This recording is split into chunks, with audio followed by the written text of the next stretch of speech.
j'espère que vous allez bien ce matin.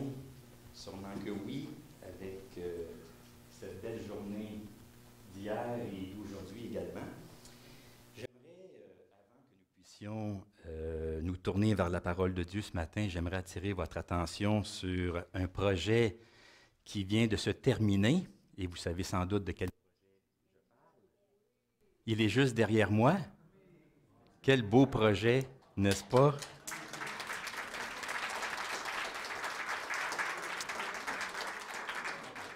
Un projet qui a été fait par notre frère Daniel Boulanger, qui est juste ici. Alors, je trouve que c'est vraiment la cerise du gâteau avec le projet de modernisation que nous avons eu au cours des dernières années.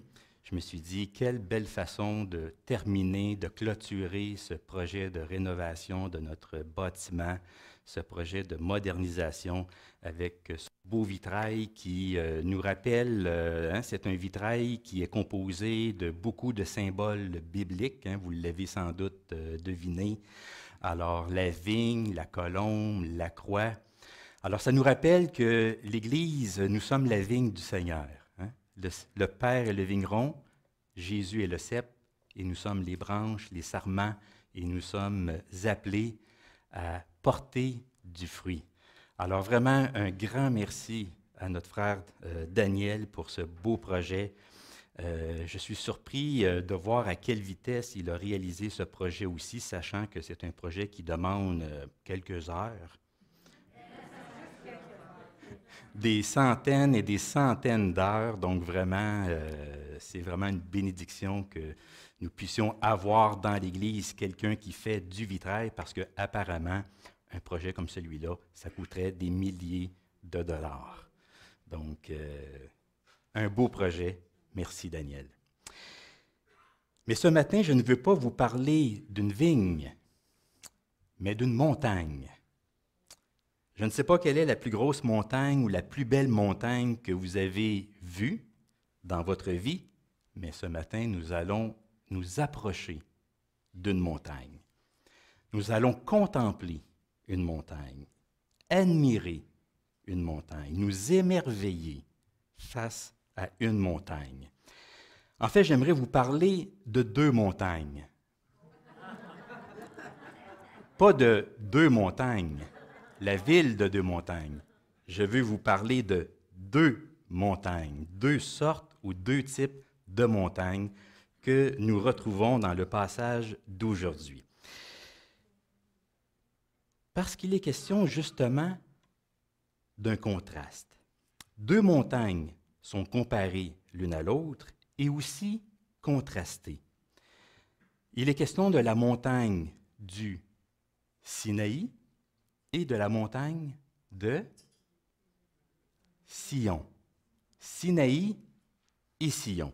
Alors, pour bien comparer ces deux montagnes, je vous propose ce matin deux lectures bibliques. La première dans le livre de l'Exode et la deuxième dans l'Épître aux Hébreux. Alors, premier passage, Exode chapitre 19, les versets 10 à 11, 10 et 11, et ensuite les versets 16 à 20. Alors, juste pour vous mettre dans le contexte, le peuple d'Israël est sorti d'Égypte, il a traversé la mer Rouge, il est maintenant dans le désert, au pied d'une montagne, la montagne du Sinaï, et là, il va se produire quelque chose d'extraordinaire, il y aura une révélation de Dieu. Alors nous lisons, « Et l'Éternel dit à Moïse, « Va vers le peuple, sanctifie-les aujourd'hui et demain, qu'ils lavent leurs vêtements, qu'ils soient prêts pour le troisième jour, car le troisième jour, l'Éternel descendra aux yeux de tout le peuple sur le mont Sinaï. Le troisième jour au matin, il y eut des coups de tonnerre, des éclairs et une épaisse nuée sur la montagne. Le son de la trompette retentit fortement, et tout le peuple qui était dans le camp fut saisi d'épouvante. Moïse fit sortir le peuple du camp à la rencontre de Dieu. Ils se placèrent au bas de la montagne. Le mont Sinaï était tout enfumé, parce que l'Éternel y était descendu au milieu du feu. Cette fumée s'élevait comme la fumée d'une fournaise, et toute la montagne tremblait avec violence. Le son de la trompette retentissait de plus en plus fortement. Moïse parlait, et Dieu lui répondait à haute voix. Ainsi, l'Éternel descendit sur le mont Sinaï, sur le sommet de la montagne.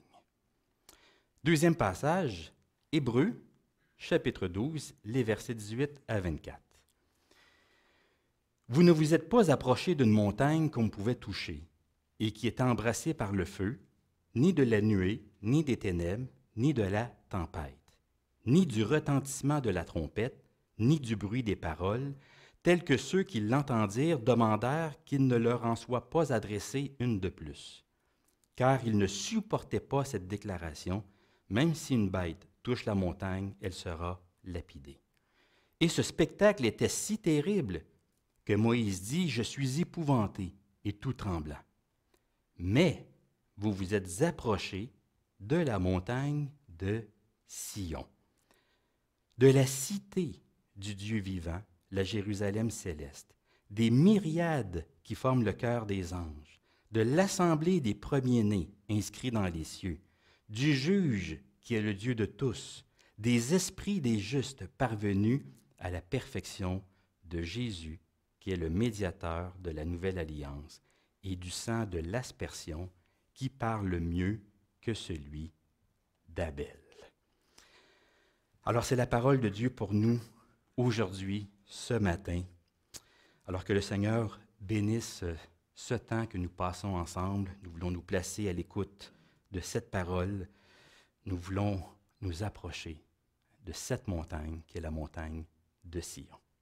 Amen.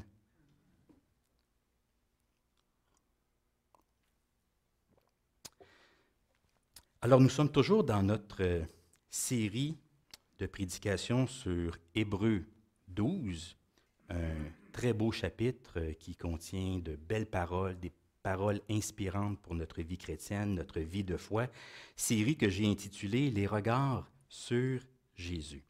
Et la dernière fois, nous avons regardé un passage où l'auteur nous invite à chérir la grâce de Dieu, cette grâce qui est belle, qui est précieuse, et cette grâce dont personne ne devrait se priver. Il nous dit que personne ne se prive de la grâce de Dieu. C'est une grâce qui est à chérir. Et comme nous l'avons vu, l'auteur nous invite à ne pas répéter l'expérience d'une personne dans l'histoire biblique qui a méprisé quelque chose d'important, qui a méprisé quelque chose de précieux, qui était son droit d'aînesse. Nous parlons d'Ésaü, qui a vendu son droit d'aînesse pour un plat de lentilles qui était le plat du jour. Alors, en partant de cet exemple, l'auteur nous invite à ne pas commettre la même erreur qui se situe dans le même registre, à savoir ne pas mépriser ce qui est précieux. Et ce qui est précieux pour l'auteur, ce n'est pas un bien, ce n'est pas un objet, c'est la grâce de Dieu, cette grâce que nous recevons en Jésus-Christ. Le passage d'aujourd'hui nous invite à saisir quelque chose, à prendre conscience de quelque chose d'important, à savoir que nous sommes privilégiés. Privilégiés d'être dans la foi, d'avoir un jour entendu la bonne nouvelle de Jésus-Christ. Nous sommes privilégiés même si parfois nous l'oublions, même si parfois on dirait que non. Il est parfois difficile, on ne se le cachera pas, d'apprécier l'Évangile à sa juste valeur, de voir pleinement toute la beauté de l'Évangile et ses nombreux bienfaits. Nous sommes privilégiés, peut-être même sans le savoir ou en croyant le contraire. Si je peux me permettre une petite comparaison, c'est un peu comme vivre au Canada. Est-ce que nous sommes privilégiés de vivre ici, au Canada? C'est sûr que tout n'est pas parfait dans notre pays. Nous connaissons l'histoire du Canada, tout n'est pas lumineux. Il y a beaucoup d'événements qui sont loin d'être glorieux, mais quand même, Nous vivons dans un beau et grand pays. Nous sommes privilégiés de vivre ici. Il y a plusieurs personnes à travers le monde qui aimeraient pouvoir vivre dans notre pays. Et surtout avec ce qui se passe à travers le monde, avec la guerre en Ukraine aussi, à la maison, nous prions, nous remercions le Seigneur de ce que nous avons un toit, nous avons de l'eau, de l'électricité, nous avons un endroit où se réfugier. Et hier, je travaillais sur le terrain et vous savez, parfois, j'ai peur qu'un arbre tombe sur notre maison parce que nous avons beaucoup d'arbres autour de nous. Et il y a un arbre chez mon voisin qui est tombé tout juste à côté de sa maison, là, des gros arbres, des vieux érables. Et parfois, j'ai peur qu'un arbre tombe sur ma maison. Mais hier, en travaillant sur le terrain, je peux vous dire que je ne craignais pas qu'un missile tombe sur ma résidence. Oui, nous sommes privilégiés de vivre ici, même si tout n'est pas parfait. Avec l'Évangile, c'est un peu la même chose. Nous sommes privilégiés, mais c'est facile de perdre de vue l'attrait de l'Évangile, la beauté de l'Évangile, la valeur de l'Évangile. Et dans le texte d'aujourd'hui, l'auteur veut justement nous rappeler le privilège que nous avons d'être dans la foi. Et pour cela, notre auteur utilise une stratégie particulière, une stratégie comparative. Il va comparer deux montagnes. Il va les mettre côte à côte et il va aussi les contraster, c'est-à-dire faire ressortir leurs différences. Il va nous dire, vous ne vous êtes pas approchés de, mais plutôt, vous vous êtes approchés de. Pas ceci, mais cela. Donc, il nous parle de deux montagnes, deux types de montagnes, la montagne du Sinaï et la montagne de Sion. Deux noms et deux lieux importants dans l'histoire biblique, des noms et des lieux hautement symboliques. Ces deux montagnes représentent deux temps dans l'histoire biblique, ici dans notre texte. Deux temps, deux économies, deux alliances, deux grandes étapes. Vous savez, dans la théologie, même dans l'Église aussi, on exprime ces deux temps de diverses manières. La loi et la grâce, la loi et l'Évangile, la promesse et l'accomplissement, l'Ancienne Alliance, la Nouvelle Alliance, l'Ancien Testament, le Nouveau Testament, et c'est la raison pour laquelle notre Bible, elle est divisée en deux parties, Ancien et Nouveau Testament. Ici, ce que nous avons, c'est le mont Sinaï et le mont Sion. Et les deux représentent deux temps, deux économies, deux alliances dans l'histoire biblique, dans l'histoire du salut et de la rédemption. La première, c'est le Sinaï. L'auteur ne mentionne pas spécifiquement, explicitement, qu'il s'agit du mont Sinaï, mais avec la description qu'il en donne, pour ses lecteurs, il est facile de deviner de quelle montagne il parle. Il parle de cette montagne où Dieu s'est révélé à Moïse. C'est là où Dieu a donné les 10 commandements. Donc, il y a eu une révélation dans le temps, dans l'histoire biblique, à un certain moment donné, lorsque le peuple de Dieu est sorti d'Égypte. Il a traversé la mer Rouge, il était dans le désert, et arrivé au pied de cette montagne, Dieu a demandé à Moïse de gravir la montagne, et c'est là qu'il lui a donné les 10 commandements. Cette révélation de Dieu au Sinaï, elle nous est décrite, vous le voyez bien ici, dans des termes très sensoriels. C'est que le Sinaï, c'est une montagne physique, c'est un lieu géographique, c'est une montagne que l'on pouvait voir et toucher. On parle d'une réalité palpable, tangible, concrète. Et au Sinaï, il s'est produit des phénomènes tout à fait extraordinaires. Des phénomènes qu'on pouvait non seulement voir, mais aussi entendre.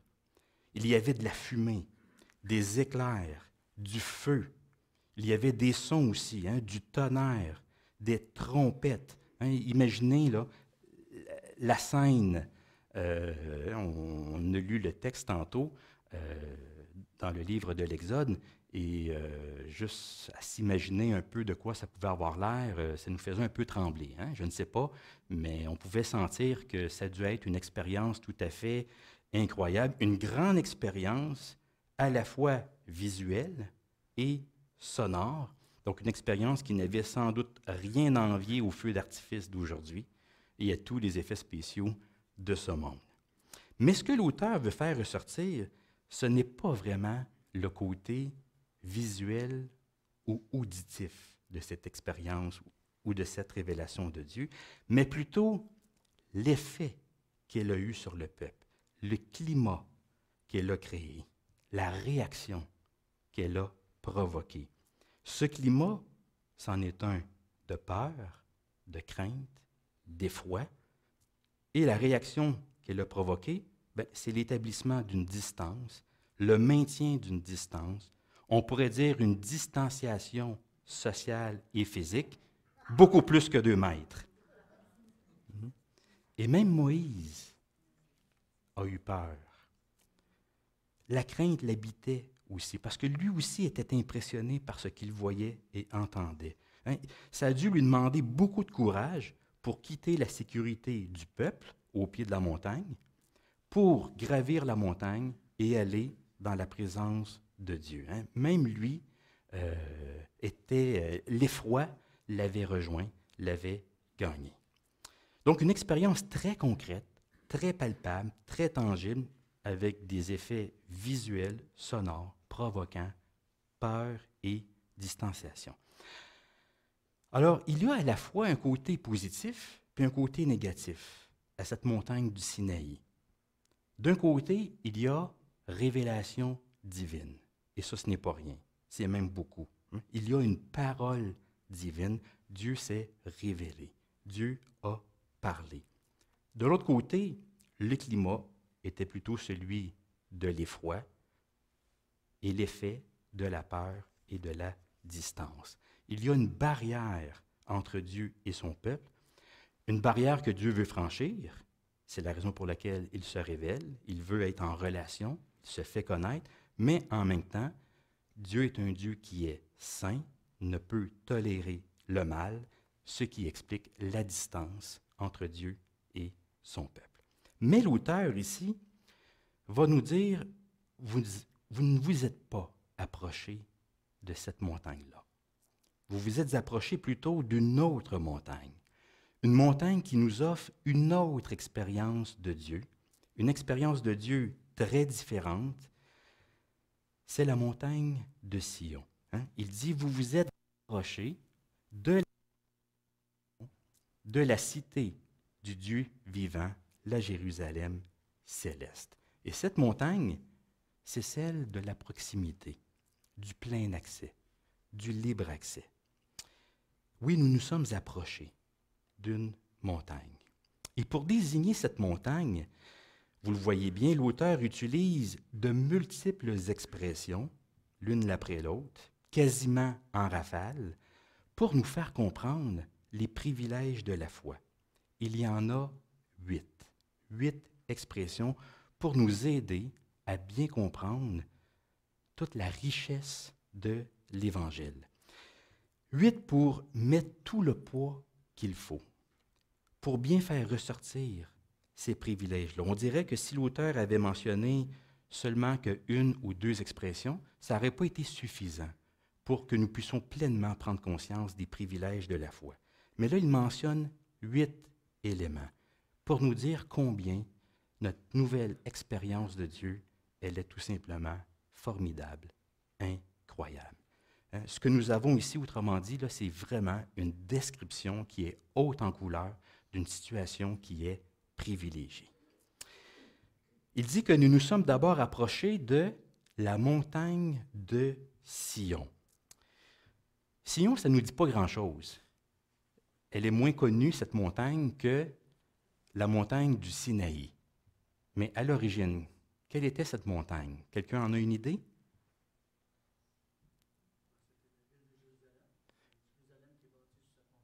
Exactement. C'est une colline de Jérusalem.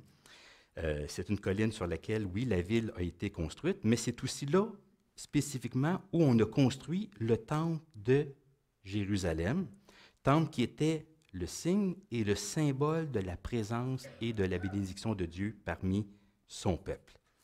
Alors, c'est un lieu géographique. Mais ici, la montagne de Sion sert à désigner une autre réalité, une réalité spirituelle et non pas un lieu géographique, parce que l'auteur s'intéresse à ce que ce lieu représente.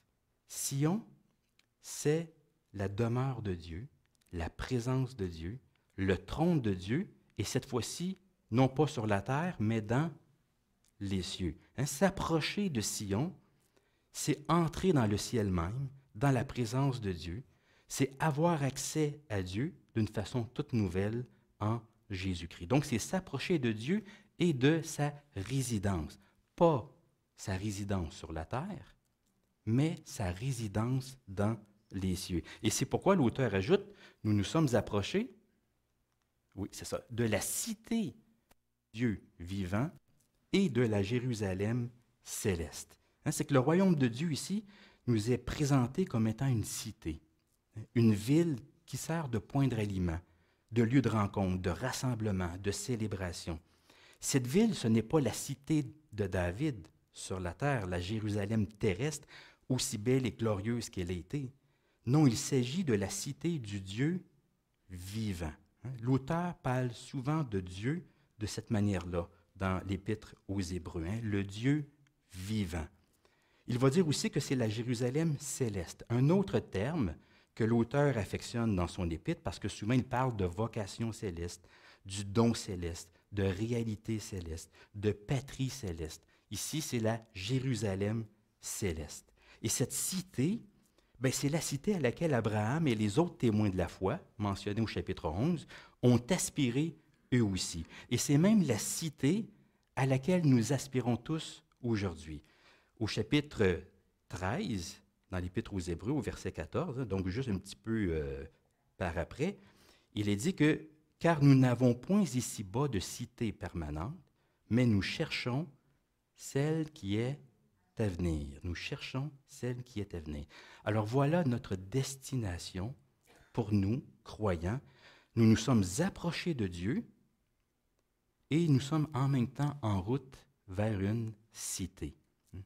La foi, en fait, le fait de parler de Sion, ça évoque les pèlerins qui se mettaient en route vers Jérusalem pour célébrer les grandes fêtes. Les gens étaient en route vers Sion, vers la ville de Jérusalem. Alors nous, de la même façon, nous nous sommes mis en route aussi. Nous sommes comme des pèlerins. Ça veut dire que la foi, ce n'est pas juste une décision que nous prenons dans notre vie à un certain moment donné. La foi, c'est aussi un mouvement. Nous nous mettons en route, nous choisissons d'être des pèlerins en route vers Sion, pas la Sion terrestre, mais la Sion céleste, la cité du Dieu vivant, cette Jérusalem qui est dans les cieux et qui va descendre des cieux au jour du renouvellement de toutes choses, de la recréation de toutes choses, comme nous le voyons dans le livre de l'Apocalypse. Et c'est la plus belle des cités, la plus belle des villes. Il y a dans le monde de belles villes, de grandes cités, avec de grands édifices, mais celle-ci sera vraiment incomparable en gloire, en beauté et en splendeur. Et d'ailleurs, le livre de l'Apocalypse nous donne une description très détaillée, très imagée de cette nouvelle Jérusalem. Il est question de son éclat, de ses murailles, de ses grandes portes, de sa grande taille, de ses fondations ornées de joyaux, ses portes de perles, ses rues d'or. Je pense que bien des gens aimeraient pouvoir être le maire d'une telle ville. Mais c'est la cité du Dieu vivant. C'est lui le maire de la ville. Ça va être une ville extraordinaire. Et par la foi en Jésus, bien, nous devenons citoyens de cette ville-là. Alors nous sommes des pèlerins en route vers Sion, la cité du Dieu vivant, cité à laquelle nous appartenons. Nous en sommes ses citoyens. Nous nous sommes approchés, troisièmement, qui forment le cœur des anges. Des myriades qui forment le cœur des anges. Alors nous avons ici probablement une présentation de la cour céleste. Parce que quand on s'approche d'un roi ou d'un monarque, il y a aussi une cour royale. Il y a d'autres personnes autour du monarque. Et dans le ciel, dans la présence de Dieu, donc, oui, on entre dans une ville, il y a une cour, il y a des êtres qui sont présents autour du monarque, et ces êtres, ce sont les anges. Et les anges tiennent un rôle important dans l'Épître aux Hébreux. Les anges nous sont décrits comme étant des serviteurs de Dieu. Ils servent le Seigneur et aussi les croyants, ceux qui doivent hériter du salut. C'est ce que nous retrouvons dans le premier chapitre. Déjà, dès le premier chapitre de l'Épître aux Hébreux, l'auteur veut nous dire que Jésus est plus grand que les anges. Les anges sont des serviteurs de Dieu, alors que Jésus est le Fils de Dieu, et les anges sont au service de l'humanité, ceux qui doivent hériter du salut. Ce sont des serviteurs de Dieu pour notre bénéfice. Et il y a une multitude d'anges dans la présence de Dieu, des myriades d'anges. Donc ça évoque l'abondance, un très grand nombre, une très grande quantité. Alors, des anges, il y en a à remplir le ciel. Mais ce qu'il y a de particulier ici, ce n'est pas juste leur nombre. C'est aussi l'ambiance qui règne parmi eux. L'ambiance, elle est comment? Elle est festive, elle est joyeuse. Voyez-vous, c'est que dans ma version, il est dit des myriades qui forment le chœur des anges. Donc, ça désigne une chorale. Il y a des chants, il y a de la louange. Mais dans d'autres versions, on traduit cette partie-là de la façon suivante. Nous nous sommes approchés des dizaines de milliers d'anges en fête. Nous nous sommes approchés de dizaines de milliers d'anges en fête ou en réunion de fête. C'est quand même intéressant comme traduction. Les anges sont rassemblés, ils sont dans la cour royale, ils sont une multitude, ils sont très nombreux, et ils sont en train de fêter. Ils sont dans une ambiance de fête. Et cela nous rappelle cette parole de Jésus qui a dit « Il y a de la joie devant les anges de Dieu pour un seul pécheur qui se repent. » Une repentance sur la terre provoque une grande célébration dans les cieux. Alors Dieu n'est pas un Dieu solitaire, il est entouré d'une cour céleste et festive de surcroît. Et l'auteur, donc, ce qu'il veut nous faire comprendre, c'est que par la foi en Jésus-Christ, nous participons. C'est comme si nous participions à ce rassemblement de fête. C'est comme si par la foi, nous étions intégrés à cette chorale angélique, à ce chœur des anges. Nous aussi, sur la terre, nous faisons la même chose que les anges dans les cieux. Nous adorons le Seigneur et nous prenons plaisir en lui. Je dis souvent que le chant, ce n'est pas mon fort, ce n'est pas mon don. C'est sûr que si vous me mettez ici pour chanter comme choriste, je vais avoir tendance à ne pas chanter trop fort pour être sûr que vous ne m'entendiez pas fausser. Par contre, je n'ai pas de difficulté à m'imaginer être dans le ciel avec des millions et des millions d'anges autour de moi. Je pense qu'à ce moment-là, je serais capable de chanter à plein poumon. Par la foi, c'est comme si on se trouvait au milieu d'une multitude d'anges. Nous prenons plaisir en Dieu et nous le célébrons. Nous nous sommes approchés, quatrièmement, de l'assemblée des premiers-nés, inscrits dans les cieux. Dans la présence de Dieu, il y a des anges, mais il y a aussi une assemblée, une grande assemblée. Et c'est l'assemblée des premiers-nés, c'est-à-dire l'assemblée des héritiers, ceux qui héritent des promesses de Dieu par la foi en Jésus-Christ. Donc, c'est une façon de désigner l'Église universelle, l'ensemble des croyants. Parce que le mot « premier-né », vous le savez, on en a parlé dans cette série, ça évoque le privilège, la richesse, l'héritage. Alors, dire des croyants qu'ils sont les premiers-nés, c'est exprimer l'héritage qu'ils possèdent dans le Christ, l'héritage auquel ils ont accès par la foi. En fait, dans l'Épître aux Hébreux, le premier-né, c'est qui? C'est Jésus lui-même. C'est Jésus lui-même, c'est ce que l'auteur nous mentionne au chapitre 2. Jésus, c'est l'aîné. Et il a des frères. Et nous, par la foi en lui, nous participons à son héritage. Ce que nous voyons au chapitre 2, il est dit, c'est pourquoi il n'a pas honte, en parlant de Jésus, il n'a pas honte de les appeler frères. Jésus, c'est le frère aîné et nous sommes ses frères et sœurs aussi. Il dit, j'annoncerai ton nom à mes frères et je te célébrerai au milieu de l'assemblée. Et encore, je me confierai en toi et encore, me voici, moi et les enfants que Dieu m'a donnés. Alors, par la foi en lui, nous devenons les frères de Jésus, nous participons à son héritage et nous composons l'assemblée qui est dans les cieux, l'assemblée des premiers-nés. Donc, c'est la foule des saints dont le livre de l'Apocalypse nous parle également. Parce que dans le livre de l'Apocalypse, il y a des anges qui sont dans les cieux, mais il est question aussi d'une multitude de la foule des saints qui sont dans les cieux également.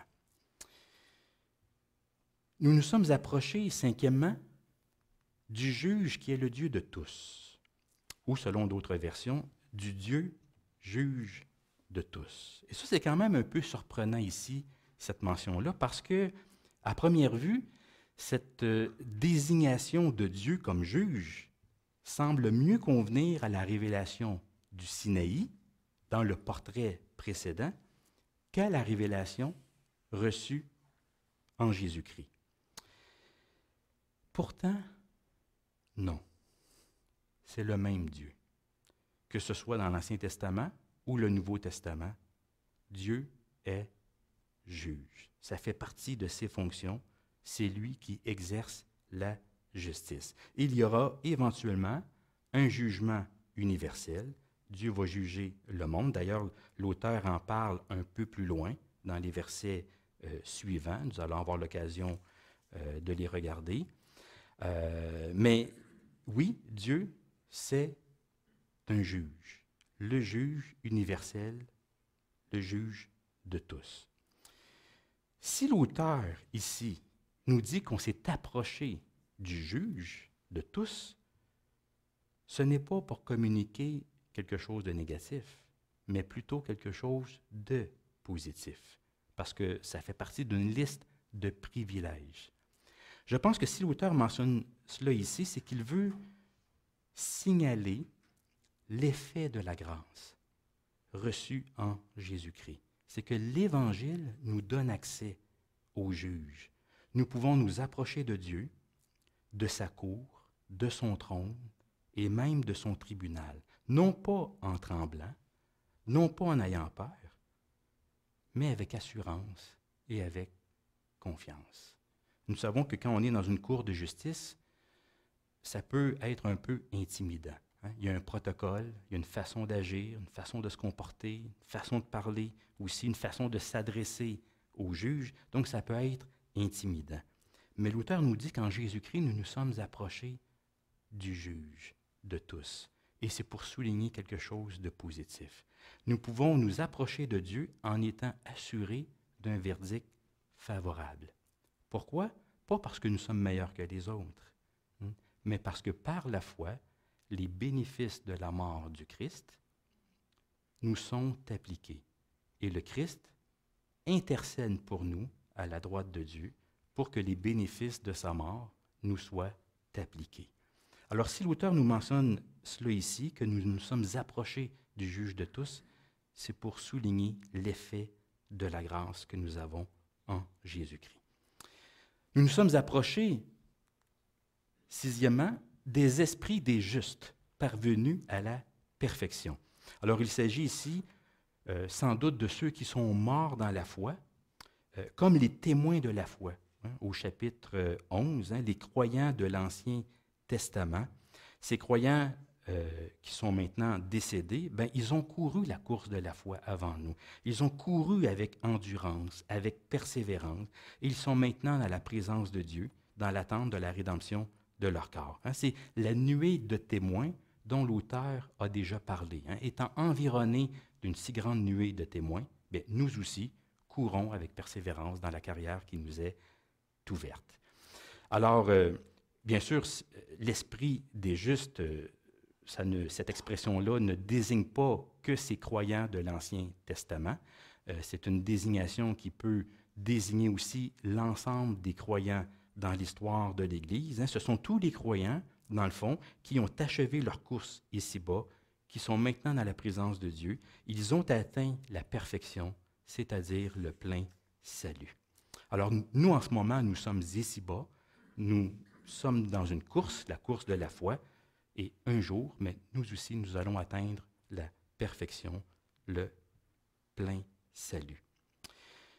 Nous nous sommes approchés ensuite, septièmement, de Jésus, qui est le médiateur de la Nouvelle Alliance, et du sang de l'aspersion, qui parle mieux que celui d'Abel.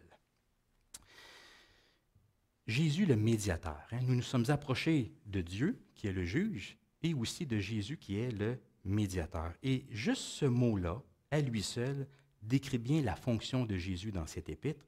Jésus, c'est le médiateur, c'est celui qui fait le lien entre Dieu et les hommes. Celui qui représente Dieu devant les hommes et qui représente les hommes devant Dieu.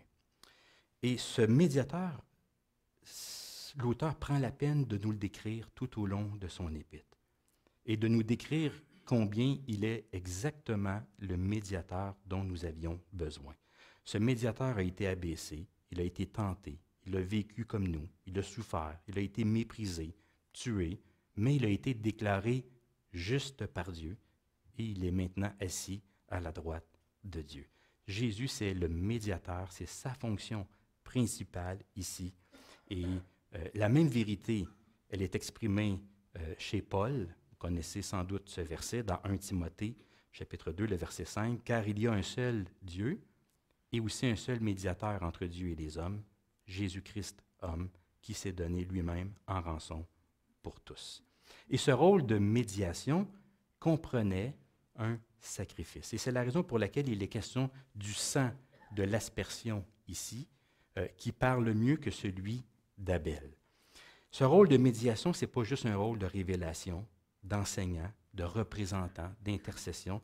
Non, cette médiation a nécessité un sacrifice, donc une vie donnée, une vie livrée pour le pardon et la purification. Le sang de l'aspersion ici, l'aspersion, ça évoque les rituels de purification dans l'Ancien Testament. Donc le sang de Jésus, c'est le sang de l'aspersion, c'est le sang de la purification. Et c'est un sang qui parle plus fort que celui d'Abel. Le sang d'Abel, on connaît cette histoire de Caïn et Abel, Caïn qui a tué son frère, et Dieu s'est approché de Caïn et lui a demandé « Où est ton frère? » Et Abel lui a répondu, oui, c'est ça. Caïn lui a répondu « Mais je ne sais pas, suis-je le gardien de mon frère? » Et Dieu lui a dit « Mais qu'as-tu fait? La voix du sang de ton frère crie de la terre jusqu'à moi. » Dieu entend la voix du sang, surtout du sang versé injustement. Le sang d'Abel, c'est un sang qui appelle à la justice, qui réclame vengeance. Mais le sang de Jésus, lui, parle encore plus fort. Il parle encore mieux parce que c'est un sang qui parle de purification, c'est-à-dire un sang qui parle de pardon et de grâce. Alors voilà de quoi nous nous sommes approchés, nous dit l'auteur. Par la foi, nous nous sommes approchés de la montagne de Sion, de la présence de Dieu, de la cité du Dieu vivant, la Jérusalem céleste. Nous avons mis les pieds dans la cour royale. Nous sommes entrés au sein d'un grand rassemblement d'anges en fête. Nous nous sommes rapprochés de cette assemblée des héritiers avec Christ, dont les noms sont inscrits dans les cieux. De Dieu qui est le juge de tous, de Dieu qui suscite, dont la sainteté suscite parfois la peur et la crainte, mais un Dieu qui nous reçoit favorablement. Nous nous sommes approchés de l'esprit des justes qui ont maintenant atteint la perfection et de Jésus le médiateur et de son sang qui nous parle de pardon et de purification. Alors ce que nous avons ici, c'est vraiment une belle description, haute en couleur, des privilèges de la foi.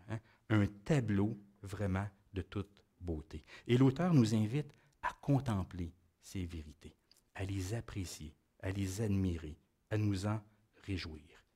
En Jésus-Christ, nous nous sommes approchés d'une grande montagne, d'une belle montagne.